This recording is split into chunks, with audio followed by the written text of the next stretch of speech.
Giant robots became the first to conquer Wakanda at the box office, as Pacific Rim Uprising beat Black Panther 4. The sequel to Guillermo del Toro's 2013 action sci-fi film brought in $28 million to win the weekend, slightly outperforming the $25 million that most analysts were expecting it to do. It's a solid yet unspectacular start for the film, ranking below the $37.3 million opening of the first Pacific Rim in July of 2013. Pacific Rim Uprising had an uphill climb from the get-go, considering that the first film was an overall disappointment at the domestic box office. Del Toro stepping back from the helm of this one didn't help either, even with hot property Steven S. Decknight taking up the director's chair. But Universal threw all they had into marketing efforts for the film, and that paid off, to some degree at least. The film survived middling reviews, 46% on Rotten Tomatoes, to bring in the audiences at an okay amount, though word of mouth may not be stellar. The film registered a B cinema score, well below the A for the first film. This is not exactly what you would want for a movie with a $155 million production budget, plus marketing expenses. So why isn't Universal sweating it? Simple, the Pacific Rim franchise is one that does well overseas. The first film became a success on the back of international grosses, and Uprising is hoping to follow down that same road.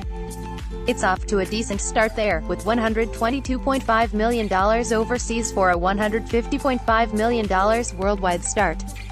There's still a good ways to go before it sees profit, and with a likely domestic final around $70 million, it will need more of those overseas grosses, especially since China is again a strong part of those totals.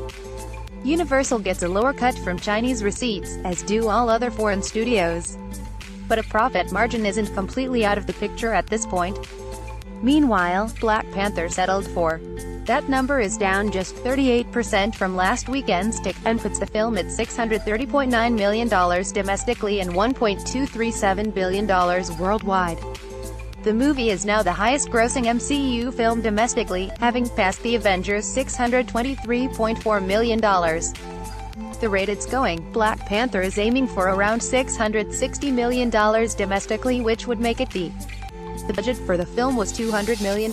Faith-based drama I Can Only Imagine followed up last weekend's overperformance with an exceptional hold, down just 19% to $13.8 million. That compares quite well to the holds of recent similar Christian performers like The Shack, 38%, and Miracles from Heaven, 35%. The Dennis Quaid and Clarice Leachman starring film is now sitting at $38.3 million domestically and is aiming to close out as high as $65 million to $70 million. That's huge for a micro-budgeted film at $7 million. Lionsgate has a hit on their hands, opening poorly at the sequel to 2011's Nomeo. The first film grossed $25.4 million by comparison, and Sherlock Gnomes is the lowest start for a wide-release animated film since the star hit $9.8 million in November.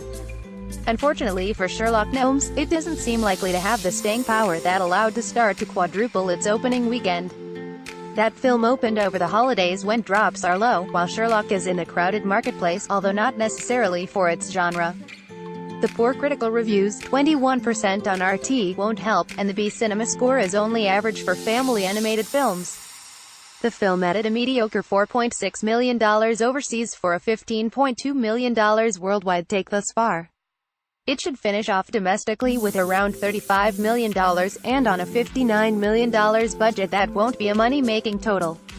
Tomb Raider saw a predictable drop in its second weekend, down 56% to $10.4 million. The adaptation of the video game reboot is now at $41.7 million domestically, which doesn't look like a great position for a $94 million film.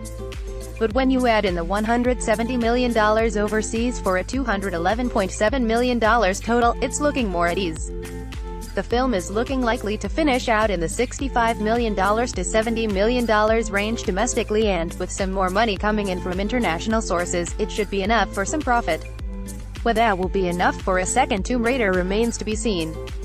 A Wrinkle in Time is slipping away, down another 51% for $8 million in its third weekend. The family fantasy adventure film is now at $73.9 million domestically and is still rolling out overseas, with a $88 million worldwide take. It should end its domestic run at $85 million and will need more international money to make back its $100 million budget. Love, Simon was down a decent 34% in its second weekend with $7.8 million. The gay coming-out romantic comedy is now sitting at $23.7 million and should be able to tally up $40 million to $45 million by the end of its run. That should be good for a small profit on a $17 million budget. As I Can Only Imagine racked up profits, fellow faith-based film Paul, Apostle of Christ fell short. The biblical drama rung up only $5 million, well below the low teens that most predicted for it. That failure can be partially chalked up to its competition's surprise success, though the 35% critical consensus isn't helping either. Don't expect this one to last long in the top 10, it shouldn't make it past $12 million, and that will be a failure even with a $5 million budget. Game Night had another good hold, down 25% in its fifth weekend for $4.2 million. The R-rated ensemble comedy now stands at $60.8 million domestically and $94.8 million worldwide. It is looking good for at least $75 million at this point and perhaps a bit more, making it a solid hit on a $37 million budget. The Bella Thorne, Patrick Schwarzenegger remake of the 2006 Japanese film was expected to open in the high single digits, which even that would have been modest compared to the likes of Love, Simon, Everything Everything and Paper Towns. Critics weren't kind to the film, 21% on RT, but these films never perform based on critical consensus. It was simply a matter of this one flying well under the radar. Its one saving grace is that those who saw it liked it, but even with that a total of $12 million to $15 million is the best hope. The budget isn't but no matter what, this won't be considered a hit. Next weekend we'll see Pacific Rim Uprising make way for Ready Player One. The Steven Spielberg-directed adaptation of the popular book is targeting a total in the $35 million to $40 million range. Tyler Perry's Acrimony should be able to hit a mid-teens opening weekend, while the third film in the God's Not Dead franchise, God's Not Dead, A Light in Darkness, will be in the mid-single digits. Box office top 10, 3-day domestic numbers, 1. Pacific Rim Uprising $28 million total, 2. Black Panther $16.7 million, $630.9 million total, 3. I Can Only Imagine $13.8 million, $38.3 million total, 4.